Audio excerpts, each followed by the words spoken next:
Good afternoon, and thank you so much for joining our Race Today podcast. I am Dr. Alicia Williams, and I am one of the producers of our Race Today podcast, where it is our focus to offer this 1-hour talk show about racism in the United States, as well as an activist platform so we can eradicate racism across the United States. Today's conversation will be focused on generational wealth in the Black community. And we have a panel of wonderful experts who will be providing insights into this conversation. So with that, I'd like to begin my introductions with Lisa Anderson. Lisa. Good afternoon, everyone. I am Lisa Anderson, Strategic Business Advisor and Virtual CFO with Anavo Transformation Solutions. And I'm really excited to be here today. So thank you for allowing me to be a part of this panel. One of my objectives is to help as many small minority and women-owned businesses achieve $1 million or more in revenue in their businesses so that they can lead and sustain their ways to legacy. So I'm excited to have this conversation and how we can continue to educate the community. Thank you so much, Lisa. Next, I have Mel Parker. Hello, everyone. My name is Mel Parker. I'm the President and Chief Executive Officer of Take the Limits Off, which is a professional executive coaching and leadership development company. I am a corporate executive to the extreme turned entrepreneur, decided to work on leaving a legacy and focus on sharing information and sharing leadership experiences with future leaders. And I am very happy to be here and talk about generational wealth. Thank you. Nice to have you, Mel, as well. Next, I have Angelina Bryan. Good afternoon, everyone. My name is Angelina McCarthy Bryan. I run my own financial practice and have done so for almost 17 and a half years. I'm also affiliated with New York Life. In addition to that, I have been a member of the $1 Million Roundtable. So I'm the top 1% of financial professionals that does what I do in the world. What's awesome about that is my focus is on generational wealth, legacy building, educating our community, and helping us to understand that no matter where we are with our finances, there's always an opportunity to go even higher if we choose to. Looking forward to this discussion. Thank you. Thank you. Welcome, Angelina. Next, I have Bill Cunningham. Good afternoon, good day, good morning, depending upon when you're watching this. I'm Bill Cunningham. I'm an economist, trained at Howard University, University of Chicago. I think I'm on this call because I actually don't buy into the whole generational wealth thing. I think, and we'll talk about that a little bit later, because I think that appealing to a standard that's created by white people that do everything they can to damage you using their money makes no sense to me, and it hasn't worked for 400 years. So we'll talk about that, I suppose, a little bit, and we'll also talk about what I think will work. So thank you. Very good. Nice to have you, Bill. And last but not least, we have Lisa Tavallo. Hi, everybody. I'm a co-producer of Race Today, and I started this program with Dr. Alicia Williams and Carol Copeland, whom I met on the set of a short film about the Freddie Gray uprising. We are all very excited about having our guests today to talk about generational wealth and how can we make changes. It's about activism as well. Thank you. Thank you, Lisa. And with that, I will turn it over to our moderator extraordinaire, Mr. Carol Gibbs. Take it away, CR. All right. Good afternoon, everyone. And let's begin. I'd like to start with asking the question about inspiration and what it was, what motive force inspired you to pursue your careers. Whoever wishes to go through the door first may do so. Well, I'll Brother go first. Parker? Oh, sorry. Oh, I can go first. That's fine. all right. So what inspired me throughout my career, or to pursue my career, I would say was many different things. It started with my parents. My mother was a budget analyst and my father was an engineer. So numbers was their thing. And that was the thing that we did a lot. You know, we focused a lot on within my household as we were raised. My father did a lot of math problems with us. And, he just kind of instilled that in us to pursue something that was affiliated with numbers. So it started there. But then when I moved into high school, I took my first accounting course and became extremely interested in how to connect the dots with numbers and money. Then it was college. My professors, one in particular, Dr. Allman, he actually was a business owner. He owned a CPA firm, and that intrigued me. So that, those different levels throughout my lifespan actually helped me to make some decisions and determinations to go into the accounting and finance industry. But then into entrepreneurship, it was one of my past employers, a Black woman that owned a IT firm in Washington, D.C. She actually was my mentor for many years and still serves as one today. And she actually helped to push me and guide me through the entrepreneurship pathway. So I think it was different people along the pathway that actually inspired me. Wonderful.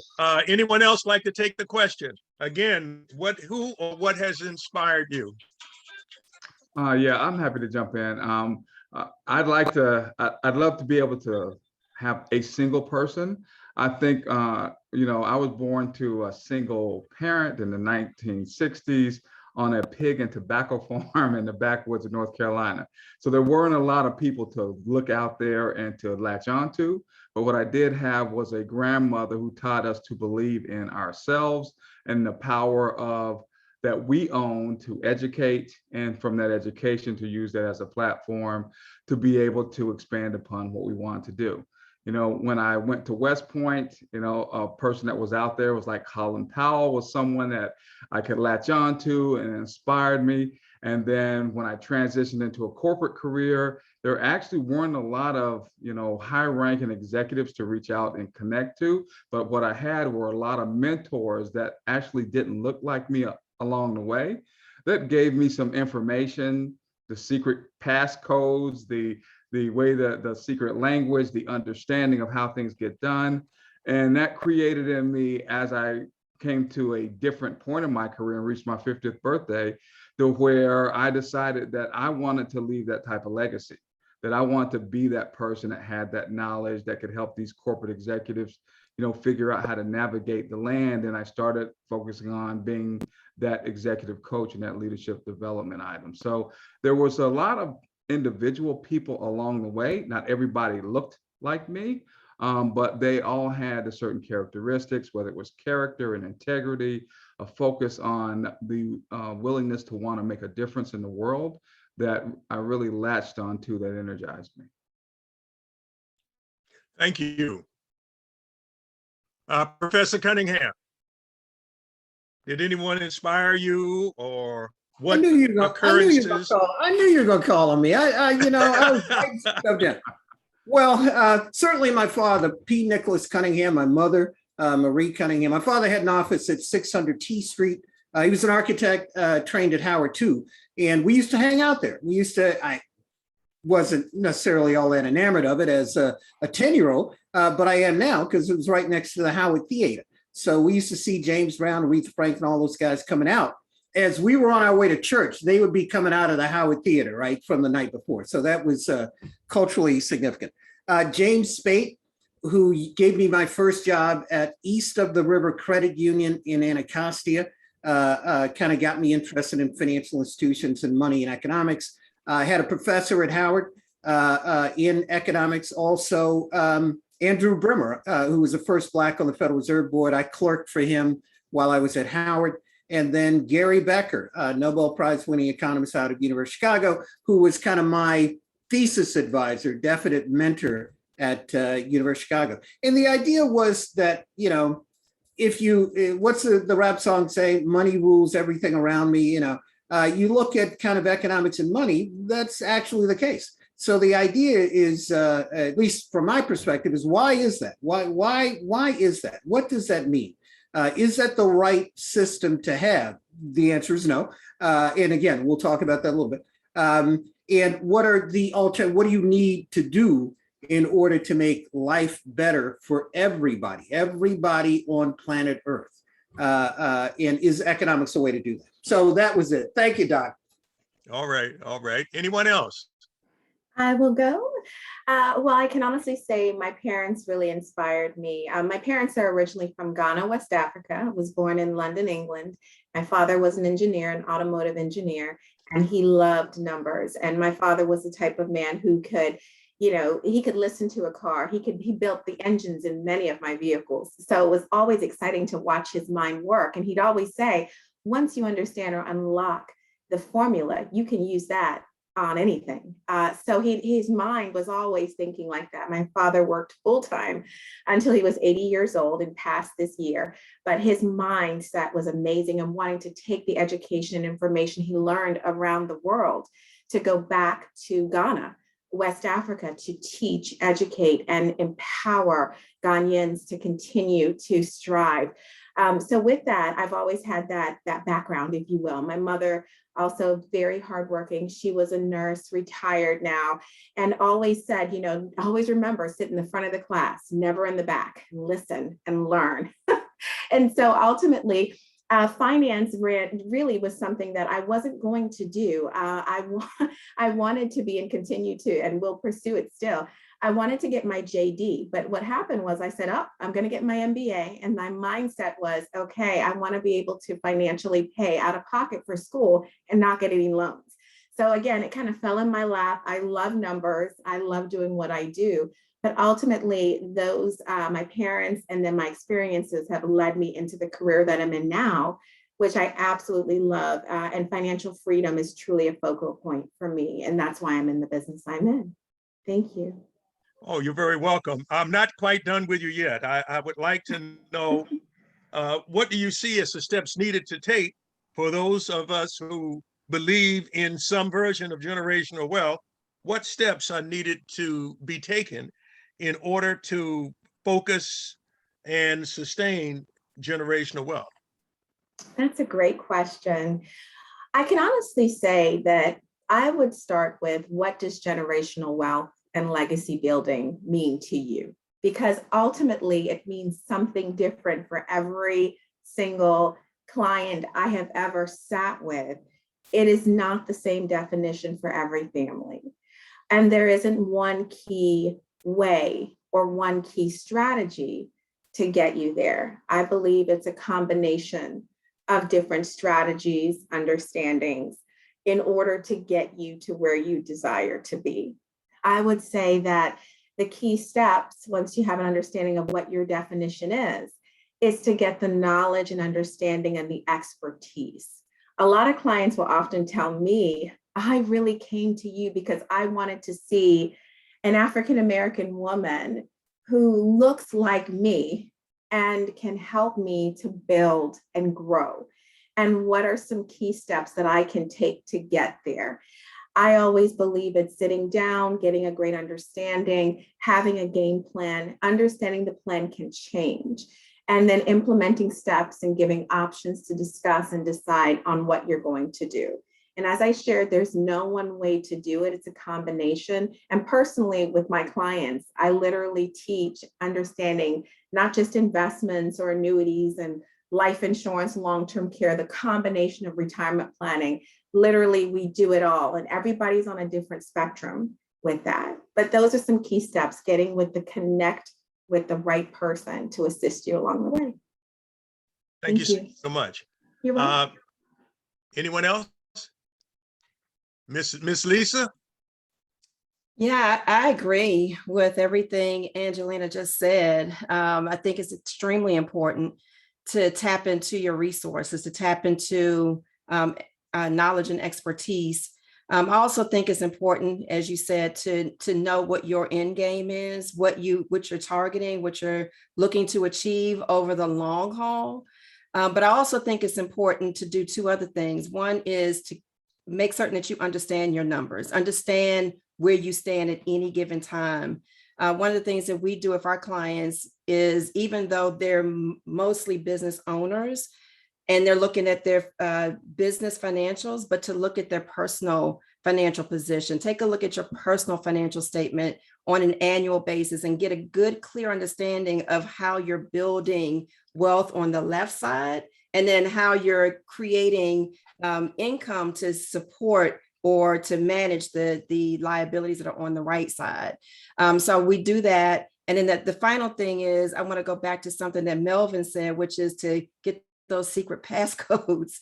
You want to make certain that you are tapping into others who are not necessarily in your neighborhood, that are outside of your neighborhood, and you understand. I mean, enter into rooms where there are less of you, right? And learn what is going on inside those rooms. Learn how to navigate, learn the language, the conversation, learn all those things, because all of these pieces are going to help you continue to build your way to wealth. Thank you. Thank you. Brother Parker, did you want to dive in here for a second? Just real quick, the concept that, generational wealth to me is sort of step two. Step one is individual wealth right now. Because I look at generational wealth, and I think Angelina hit on it perfectly. I coach a lot of executives from all races, all genders, and they're all talking about generational wealth, of what they can pass along. And it's usually is what happens either after we pass away, or what we can pass on to our children, our generation. And so that starts with us having enough to pass on. And I don't know what the current numbers are. I know when I looked at them a while ago, it was like the average white family may have about 200K to pass on. That includes homes and insurance and everything associated with it, while the Black family would have about 23 to 25K to pass on. And that pass on is usually the foundation that next generation starts from. And you could just see when you have that gap in what gets passed on, you start off that next generation with that built-in gap. And so a lot of the conversation I have with my executives, because I believe in focusing on the whole executive, is about, you need to make sure that you have wealth, that you are building your wealth in order to have something to pass on to that next generation.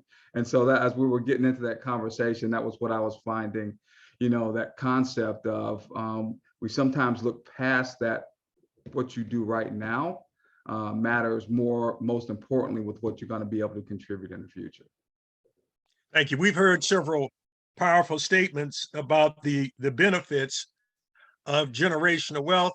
I want to bring in Professor Cunningham to tell us why it doesn't, or how, whatever your take is on generational wealth, and your skepticism toward it, if you would, sir, please. Yeah, so the issue is macro versus micro. I think all of these, what you're talking about when you're talking about dealing with individual clients and customers is fine. Keep doing that. Don't listen to me about the whole macro thing. But know that the median amount of stock that Black people hold is about $12,000. That median wealth is about $10,000. So systemically and from the whole, you're never going to get out of this problem with a selfish focus on individual achievement. That is a trap. It's never going to work from a macro perspective. Again, a couple of you guys might get $1 million or $1 billion, whatever. That's irrelevant from the standpoint of the totality and the system as a whole. In point of fact, if you look at economics as it's currently constructed in the US, I want to make sure I don't go over here because, as you know, Professor Gibbs, I can run on about this.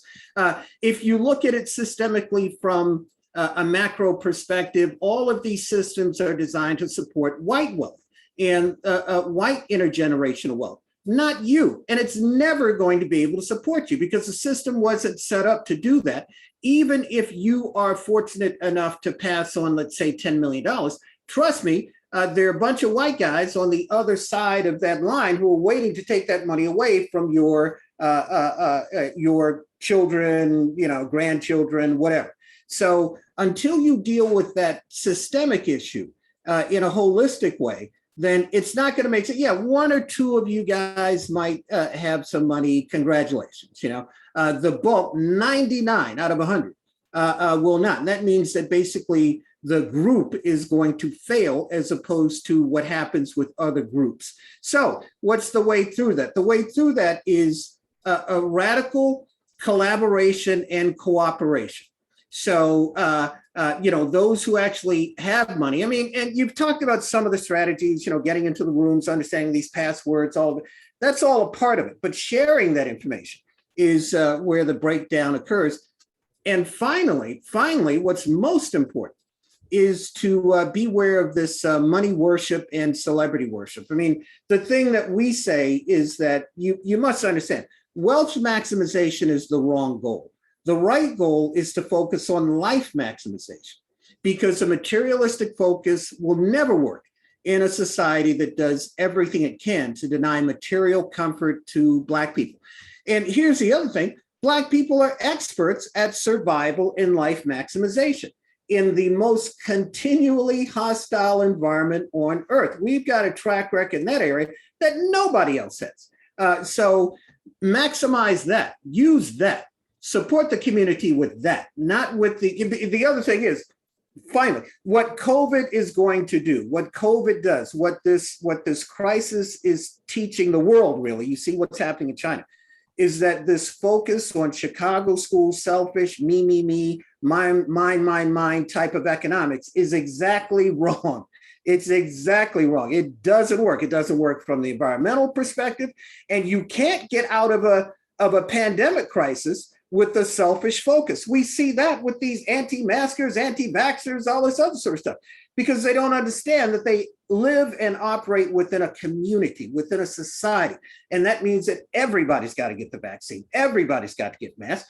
But that runs counter to free market Chicago school economic theory, which says that I should be able to do whatever I want to do. No, that doesn't work. We need to use this as an opportunity to, again, reinforce the collaborative nature of society overall and kind of how we got here. So those are my thoughts. Thank you, Bill. Appreciate it.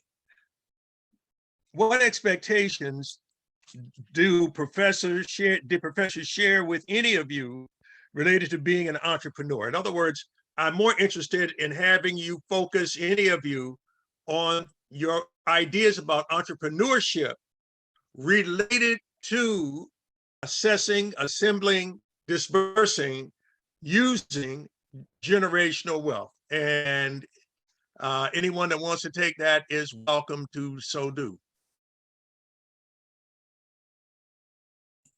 And I'll be happy to, thank you, Lisa. I'll say that, I had an accounting instructor, Professor Allman, who owned a CPA firm in Washington, D.C. I believe that they're still around. I have not talked to him recently, but he encouraged me to step into entrepreneurship while I was in school. Now, I didn't do it while I was in school.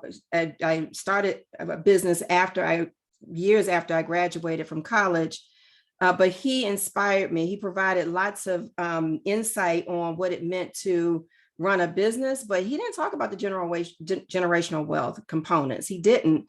And I'm not really sure that at the time that was a thing for him to focus in on. And I can't say that anybody in my community taught me about generational wealth. And I do want to say that to me, generational wealth is not necessarily about me and my family. It's about me, my family, and my community. And so I do agree that from it's not just about the one-off. You've got to create the dialogue, the conversation, the collaboration. You have to communicate. I agree with, each one teach one. Once you learn, how to crack the code, then you have to come back and teach your community how to do the same thing. And I think that that's what generational wealth is about. So from a college standpoint, yes, entrepreneurship was absolutely something that he talked about, that he excited me about, but generational wealth was not something that he discussed. I learned that later after I started to operate as an entrepreneur. Thank you. Ms. Bryant, did you want to add in anything? Sure, I can. Thank you so much. I would say I went to private school all my life until I was 18. And then my first experience of not being in a private school environment was when I went to college. So what was interesting was throughout that time, we were almost taught to be a good steward, a good worker. But it was not necessarily the conversation of being an entrepreneur. It was more or less going back and working for someone else who has this business, right? No one really gave you the steps. It wasn't until I went and got my MBA. So I was an assistant vice president for a bank, and I was pretty young. I was 24 years old. I might have even been 23. But the point was, I realized pretty early on that I wanted to understand not just working for the bank, but understand how I can be the bank. So I wanted to get the behind the scenes. I've always been that way. So I went and got my MBA. I wanted to understand economics. I wanted to understand statistics. I wanted to understand the behind the scenes so that if I'm running my own business, I should know every aspect of that business. And if I don't, then I need to know how to connect with people who do know that and bring those people in so that I can assist my community better. So that was really where I really learned that the sky was the limit on how much I could make. If I will allow myself not to put myself in this box, if you will, of how to do it, but figuring out another way to do it. I will say the generational piece, just to understand a little bit more about that, I do agree with many of our guests today and our panelists. I would ultimately say that generational wealth, when you're thinking about it as a whole picture, you have to also understand that in order to know the knowledge, you have to be at that table. You have to receive the information and come back and disseminate that to your community. You can't just hoard it all, keep it all within, and not spread that information. I will also say that one thing I learned pretty early on is how to pass down wealth. A lot of times we don't realize taxes affect our wealth. What we are in, as far as the financial vehicles that we're in, affect our wealth. And ultimately understanding the perspective of, as I say, wills, trusts, medical directives, and power of attorneys, and understanding how to, if you will, tie a bow on that wealth so that it is passed down and bypasses things like probate, which again, a lot of people don't go the extra step. They don't know that information. They're not with an estate planner. So a lot of times they don't understand that that can also affect your wealth. And if you have a trickling of water coming from a hose, if you will, or a faucet, if you will, if you don't seal that up and bind it up, so this way you have a nice, smooth plan, then it's going to have all bunch of holes in it, and it's going to end up not being what you thought it will be. And you might end up not passing wealth, but giving it back.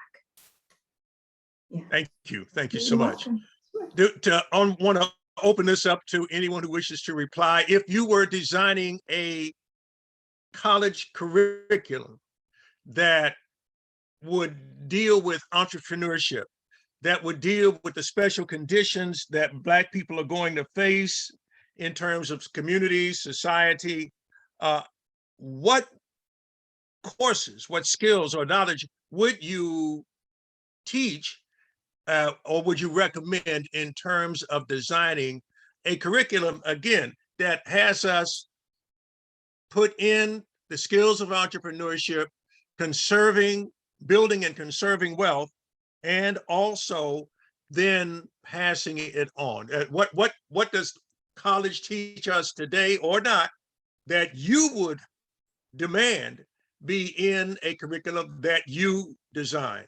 And I open it up to anyone that would care to respond. Well, I can talk a little bit about that because I'm actually designing that sort of thing. The first thing, it's all attitudinal. And the first thing you have to understand is that all of the attitudes about the inferiority of Black people are absolutely false, 100% incorrect. So I think I would start there. I would start with understanding that Black people invented the USB hub. There was a Black guy who actually helped to design Microsoft Windows, who never got credit for it.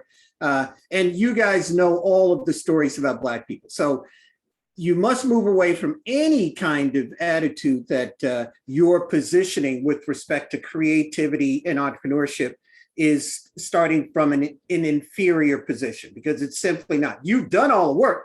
It's just been stolen from you systemically. The other thing I would do then is focus on money. Let's focus on what exactly is money. So we know that according to the white economists, there are three functions of money: a medium of exchange, a unit of account, and a store of value. But there is a fourth hidden function of money, which is as a means of social control. It's actually the number one function of money, which none of the white economists talk about. So I would start there and I would talk about that. Now, those two things lead me to the third thing, which is looking at new forms of money, new technologies, cryptocurrency, Bitcoin, Ethereum, blockchain, all of these things. Understanding why they were created. They were created because the regulators did not protect the public in the years leading up to the 2008 financial crisis. That's why the guy named Satoshi created Bitcoin. Number two, understanding what their implications are going forward. So 20 years from now, we know that people aren't going to be using paper money. They're going to be using something electronic, but we know it's definitely not going to be paper. So you should be completely familiar with those technologies. And there are a number of entities and institutions that can help. And then finally, coming back to the entrepreneur, so understanding those two things. And number one, your ideas are as high quality as anybody else's ideas. In point of fact, they're actually probably marginally better than white people's idea. They don't have to think as hard. They don't have to work as hard. You do. Number two, the system of money is designed to keep resources away from you and shift them in, have you provide resources, but have those provided resources move to other people, everybody but you. So just understand. And number three, there are tools that you can use to help to counter some of those issues. They're tough, they're complicated because they are such a threat to the current system. There's a lot of froth and a lot of misinformation that's been put into the system around these tools. So you got to understand that too, and then bring those three things together. Was that clear? Did that make sense? I'm asking. I think so. Yeah. Okay. I think we got it. And if we don't have it, I'm sure some of our panelists will show us where we came up a few pennies short of $1. Brother Parker, any comments?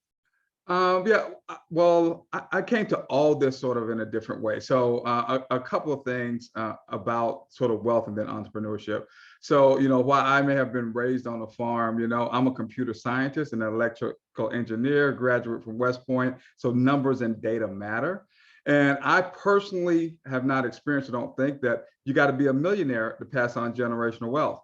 Most generational wealth, that gap between $200,000 for the average white family and $25,000 for the average Black family, that's a big stepping stone and makes a difference. And it's simple stuff that we all can do that we don't have to worry for. It is having life insurance. It is having the proper medical insurance where you're not passing on debt. It is home ownership where you're passing on homes. I was the first person in my family to go to college. So I didn't have a lot of examples out there in the family to build off of. So I had to educate myself. And so I think the professor hit on it right, is that if you don't educate yourself on money, how the economic system works, how money changes hands, how it flows, it will get taken from you. But there are methodologies. The same stock works the same way for a Black family as it does for a white family if you are investing correctly.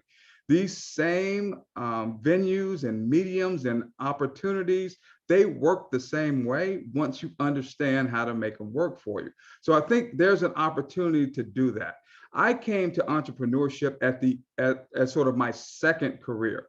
And I think one of the things they don't teach you is, I think my business was up and running and significantly profitable because I had corporate experience. I knew how to run a P&L. I understand assets, how to negotiate supplier contracts and vendor contracts.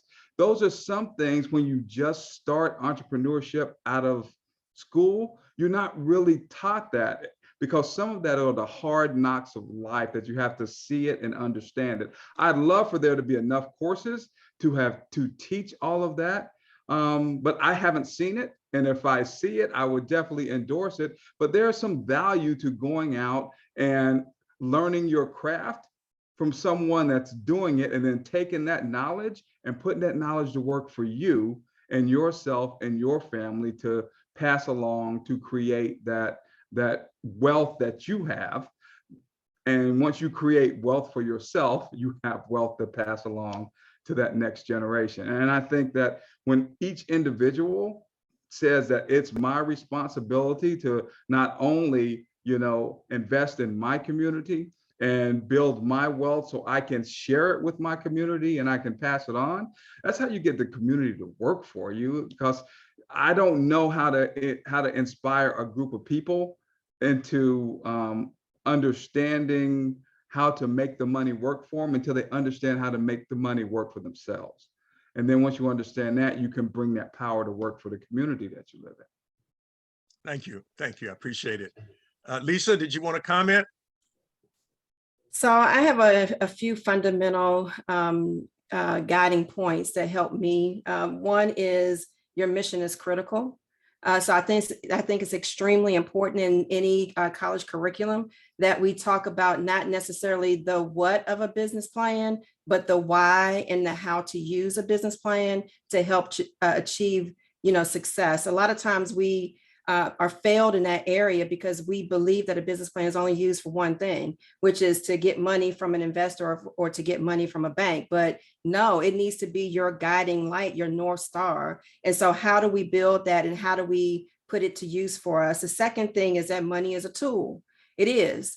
So we have to learn, as everybody just said, so I'm not going to beat that one to death, but I want, money is the tool that can help us achieve so much more. And we have to learn how to utilize money to be able to achieve those things. And it does go down to understanding, how does money flow? How do we use it for our benefit? The next thing is that business is an asset. And an asset means it's got to be profitable, it's got to be filled with equity, and it's got to give us the means and the ability to invest in other things beyond the business, to do other things like purchase real estate. That's how I use my business. I've been able to build my legacy and certainly generational wealth because I use my business as an asset. It gave me the ability to invest in a lot of other things. My office space, instead of leasing, I purchased, investing in other real estate that then has built wealth for my family, being able to use it to invest in, the community and hiring other people. So business is an asset to be able to help spread the wealth. And I think finally understanding that legacies are built is something that happens over time, but you have to start today understanding what you want out of that mission tomorrow and start building towards that. So I think if we built those things into the curriculum in colleges, then we'd be able to, as Black people, we have a greater understanding and be able to really get out there and make educated risks, take educated steps to building, wealth within our communities. Thank you. Thank you. Anyone else? We've talked about the importance of education and some key points that we need to impart to the next generation. I want to move now to those of you that have clients and the quick advice you would tell someone who, how does that commercial go? It's your money and you can do with whatever you want. Is that good advice or bad advice? And since you're up, Miss Lisa, I'm going to ask you, is when the man comes to you and says, it's your money, you can do what you want with it. Is that good advice or bad advice? It was interesting that you asked that question. I had a call with a client on Friday. We were evaluating CPA firms, and the person on the other side of it said, whatever you want that number to be, we can make it that number. Bad advice. Bad advice. I think it's very important that we understand everything, ramifications, being compliant within systems, understanding how to maneuver different things. Bad advice. You have to be educated. You have to understand all the nuances of what's happening within your business, what's happening with your money. You have to understand the big picture. So that's why it's important, in my opinion, to have multiple advisors that are surrounding you that can help you manage that big picture. You need your banker involved, you need an attorney, you need your insurance broker, you need an accountant, you need a tax accountant. I think there are two different types of accountants you need to have in your portfolio that are going to help you manage through this process. But I think that's bad advice. All right, thank you. I agree. Anyone, I thought I heard a chuckle back there. Anyone else want to add? Yeah, I think that's horrible advice too, because, and I think the professor hit on it earlier, is that when we don't understand what's going on, there's all kind of stories about people with millions of dollars that, and within a short time, millions become zero. So it's not about money, it's yours, do what you want. It's understanding what money is and what it's not, understanding what it can do for you and what it can't do for you. Understand how it flows, a profit and loss statement, that there is no magic money tree. You can't just spend until the end. And then sometimes just buying everything we want and have ever wished for may not be the best long-term strategy in order to pass on generational wealth, in order to pass something on to the people we love and the people that matter. That being able to take a step back and thinking past today and thinking that, there's a certain time I may not be able to work. There's a certain time I may get sick. There's a certain time I'll have to retire. And what does that mean? My income today may not be my income a decade from now, and being able to take a step back and think through that and understand what it means. I think that surround yourself with advisors. My recommendation is not cousin Eddie or my brother's uncle nephew. Get some people that have the proper certifications and letters behind their name, that where they are tied to it, they are bonded, that if they make a mistake, that it costs them in their profession because they're not supposed to make those type of mistakes. Get that professional insight and professional advice. Knowledge is power. Knowledge is king. And when we don't have it and we just operate off what we think we know versus what we can know and what we can learn, I think that puts us at a significant disadvantage.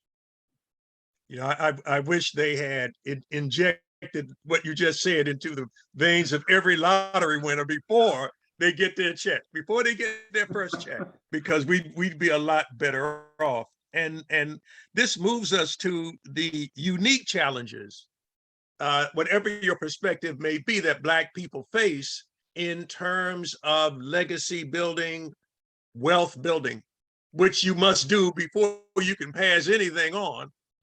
What panelists have you seen in your professional careers that are the greatest challenges to people of African descent in this society? I'd like That's to open to share. That's a great question.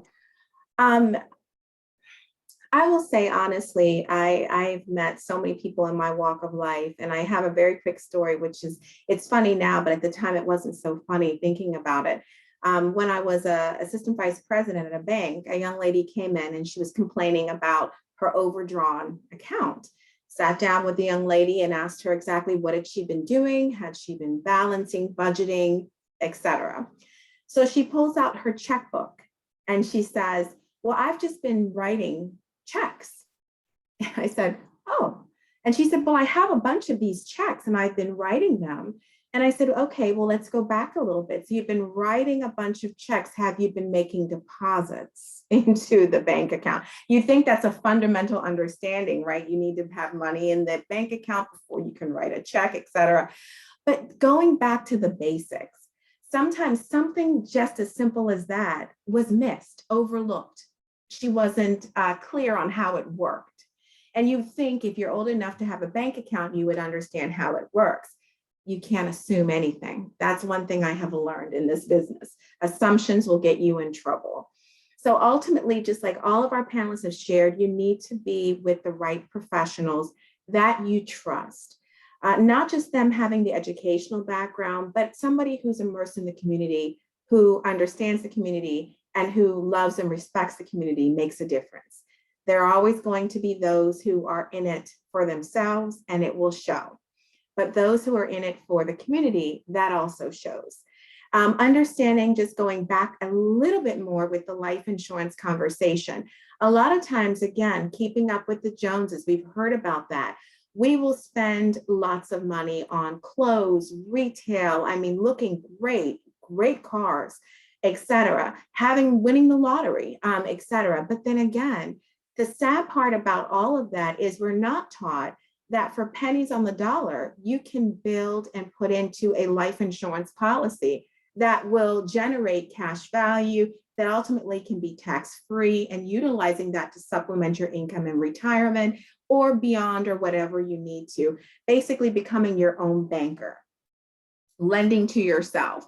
Again, we're not taught these things, the fundamental basics and understanding how it works. I remember hearing a long time ago, it was a group of individuals, and they were Africans. I can't specifically say what country they were from, but I remember their conversation, and it was very interesting. They spoke about the family unit coming together to ensure the eldest person in the family, where everybody puts in money in order to ensure the eldest person, with the assumption that that person more than likely will pass away sooner than later. Building that generational wealth as a community, as a family unit, and then disseminating the money through the family, and then continuing to do it that way, not only individually for their own individual unit, but also as a collective family unit as well. So again, understanding the basics and having the right individuals with you to assist along the way. Thank you. Thank you. You're welcome. I would jump in here too.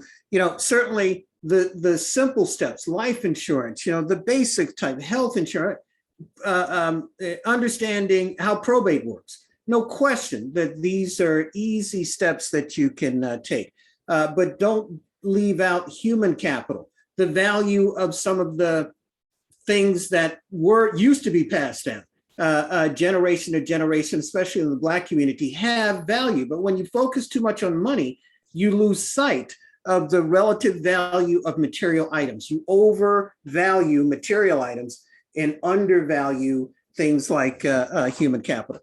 Now, and those are the social factors. Now, in general, this is going to sound a little contradictory, but in general, we don't think that financial literacy makes sense at training. Makes sense at all. I mean, it's just the dumbest thing ever. Here's why.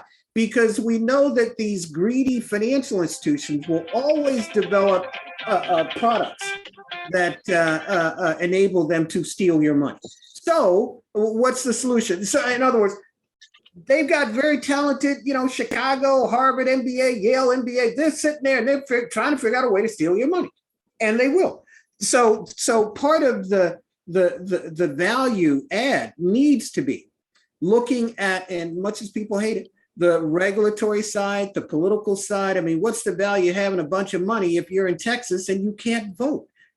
So you got to be engaged in those areas. I'm not saying with the Democratic Party or the Republican, you just have to be engaged, especially now. So, and again, on the regulatory side, knowing who regulates banks. You can find it on the internet, the Federal Reserve, the OCC, the FDIC, so that when you have a problem, not if, when you have a problem with the bank, you know exactly who to write to, exactly who to email. I've told people that, and that's actually worked like a charm.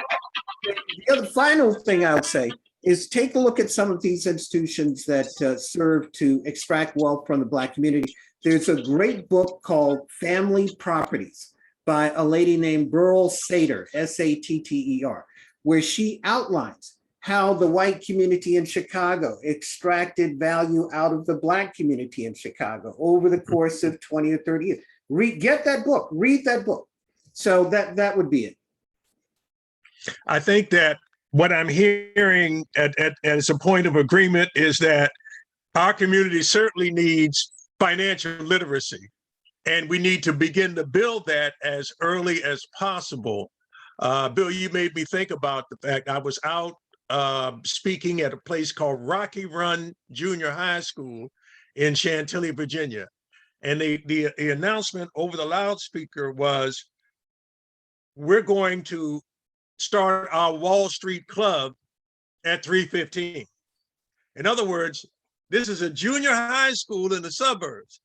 They're already teaching financial literacy. And clearly, I've spoken in one or two junior high schools in Maryland and DC and haven't quite heard that. I guess my point is that perhaps as parents and as people that are educators and entrepreneurs,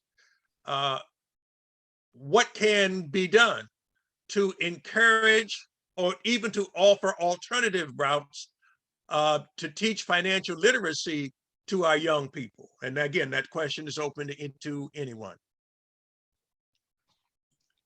Yeah, I would just say, there's not, financial literacy is extremely important. We may want to live in a world that's not based on finance and money and the economy, but we don't live in that world. Our hope was that if you have financial literacy, you have other types of literacy, and you understand the power of voting and understand the communities and the laws that you live in. But financial literacy, it opens doors or it closes doors. So I come from an entrepreneurial family. I was the odd duck out that went corporate. My grandmother owned a farm. My aunt owned a funeral home. My other aunt owned the florist across from the funeral home. My mom owned the hospice home. They were vertically integrated, and so they understood. So they were entrepreneurs, and they understood that. But what would happen is they worked so much harder than they had to, because when I got any bit of financial literacy and was able to bring it back to them, it changed an understanding of a P&L. It changed the understanding of you can invest in items that make your money work for you while you sleep. You can, there are many items out there that you can be taken advantage of if you don't have financial literacy. If you have financial literacy and you understand, and you have the right advisors, it's really tough to take advantage of you if you're very prudent and careful about it. And the last thing I would put is, one of the things that I found in talking to those relatives, because they have the funeral home and the flowers and the hospice, is what we don't teach is the power of net worth. And I was guilty of it too. In my early career, I was like, if we can pay all our credit card bills at the end of the month, we're doing okay. But we don't teach debt. We don't teach how debt just continues to hold you down. We don't teach the understanding of assets and liabilities. And if you have more liabilities than assets, you are negative net worth, negative wealth, and you don't have anything to pass on once your bills are paid and you passed away. There are so many of us, my uncle and aunt having a Black funeral home, that are passed away with not enough insurance to cover the cost of the funeral and to cover the cost of the casket, much less life insurance that can be passed on to the people that are left behind.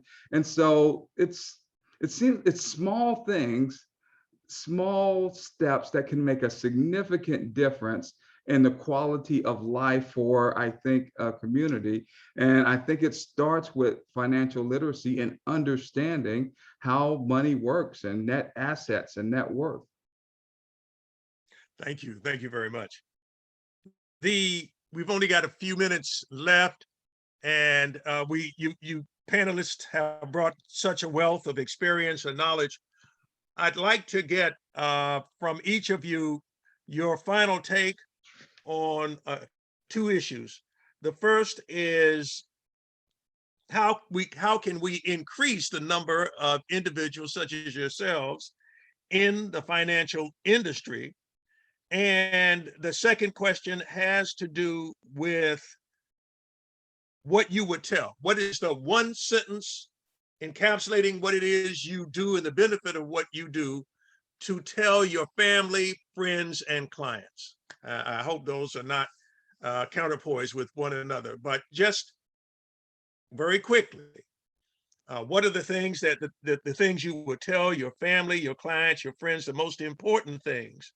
And what can we do to increase the number of people such as yourselves in your industries?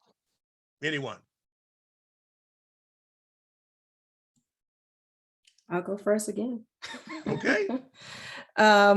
So I think in terms of increasing the number of individuals that are coming into the financial industry, most specifically the accounting industry, which has been difficult over the last few years, is communication, getting more of us who are already in the industry involved in colleges and universities, and actually going further than that and getting involved more in the high schools and junior high schools, as you mentioned. I think that the sooner we can create the opportunity for individuals to, become aware of what we do, not just the educational components of it, but really the mechanics of it, and then how that is really helping others in the community and how that helps to increase wealth. That's what we've been talking about today, right? Then I think that there'll be more that will join us. That's number one. Number two, the second question in terms of what would I tell and what do I tell my clients? We have a motto, and it's three words: build legacy now. That's it. Build legacy now. Start today. Your end game is more important, and we can start building today what it is that you want to create in the long haul. And that with every engagement, that's where we begin and that's where we end. So. Thank you. Thank you, Lisa. Now, I'll jump in, unless you're going to call on somebody. So our motto is, we believe in good. What that means is that we've designed an investment vehicle that lowers Black maternal mortality. Nobody else will approach that except for us. So that's the kind of thing that we do. Now, in terms of the financial industry, the US is overbanked. The banks have to shrink in terms of their power, certainly with respect to the political. So I would actually advise people not to get involved in this industry, because I think that what's going to happen is you're going to have to get rid of some of these banks, certainly in terms of their power. Which brings me to the final point. The reason that we don't believe in financial literacy is because we believe the federal government should protect people. We believe they should you should have rules and regulations where if a bank like a Wells Fargo forecloses on 150,000 of the wrong people, they should be put out of business. Why are they still a bank? So that's part of where we go. Thank you, Bill. Appreciate it. Ms. Bryant, anything to add? Yes, absolutely. I would share, back in the day, I remember years ago being able to do, this is obviously pre-COVID, when you would go and have these parent bring your child to work day. I think most of us probably remember something similar to that, or having parents that would come into the school to share their profession, what it is that they do. And that's from elementary level all the way through junior high, high school, and on. And I always loved seeing someone who looked like me coming to share their profession. I mean, it amazed me that English was not the first language for my parents, but they strived to come to the United States and really to England, then to the US, learning the language and being the best that they could be in their profession and educating others. My father would always say, I'd say, Dad, why do you still work? And he'd say, not because I have to, but I enjoy coming in and sharing my expertise with the next generation. And he always said, we don't just retain the information, because when we're gone, we're gone. But what was your legacy? What did you leave behind for the next generation? As we all know, you cannot take money with you. So it's so important to understand that since we cannot take it with us, what can we do when it's left behind? And ultimately understanding the tools and being connected with the right people and being in the room, being present. As I shared earlier about the $1 Million Roundtable, it's pretty interesting because for me, it wasn't just achieving that. It was getting in the room, gathering the information, bringing it back to the community, and starting from the fundamental basics and building from there. When it comes to my clients, I would say my elevator speech is everybody I'm sure has one, but ultimately my only goal is to help you with your financial future where you are today and work with you on building to where you'd like to go. And ultimately, I utilize an array of different areas, which is life insurance, like I shared, long-term care, annuities, investments, retirement planning, college planning, and utilizing your own money as your bank, not necessarily the physical bank like where most of us are used to seeing, but looking at vehicles that the wealthy use that we can bring back. And why shouldn't it work for us? As we've heard from all of our panelists, we have created a lot. And never forget, we were kings and queens in Africa. And a lot of what we've seen has come abroad. But we had our own ingenuity, our intelligence, and we still have it. It's destined, it's who we are.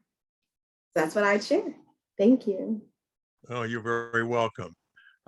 Anyone, 10 seconds? I probably don't have 10 seconds, but I'll try. I am on the opposite end of the spectrum on the need for financial literacy. Own your power, waiting for the government to come in to save you is like being in a field full of deep holes and putting a blindfold on and running around at full speed and hoping someone is going to catch you before you fall in the hole. We have to own our power. We have to understand money. We have to understand how it works. And we have to learn how to make it work for us to do the good, to do the great things that we want to do. One of the things that I tell my executives is you want to do a quick test on whether you have financial stability or not. If you can't live, if your paycheck stops today and you can't live for 1 year without changing your lifestyle, you need to save more. You need to be able to survive a year without changing your lifestyle with the money you have in the bank. Then I say, go buy the car, go buy the Ferrari, do whatever you want to do, but have some sort of baseline that establishes that I can survive a calamity where most people can't survive. New tires on the car and a $3,000 medical bill will send people toward bankruptcy. And so that's financial literacy, and it is so important. Thank you. Thank you very much, Brother Parker. Dr. Williams. Yes, sir. We've heard a variety of perspectives. I think the conversation has been rich and deep, and I will, at this juncture, turn it back over to you. Yes, thank you so much, C.R. Gibbs, our moderator extraordinaire. Thank you to Lisa. Thank you to Mel. Thank you to Angelina. Thank you to Bill for engaging in this, as C.R. said, a very, very rich conversation. I have 2 pages of notes, which I will be sharing and passing along as we have been called and charged with in this time together. Gather the information, get the secret sauce, right? Share it, and then ensure that we are building up our community from within. So with that, I want to thank you for your time today. I will hand it over to my co-producer, Lisa, to close us out. Thank you so much for joining us today and sharing your expertise, your insight. And we appreciate the variety of opinions you have. And financial literacy is so important. And we appreciate how you value not only lifting yourselves, but also the community at large. Thank you so much for joining us today. Have a great afternoon. Bye-bye. Bye. Thanks, everyone.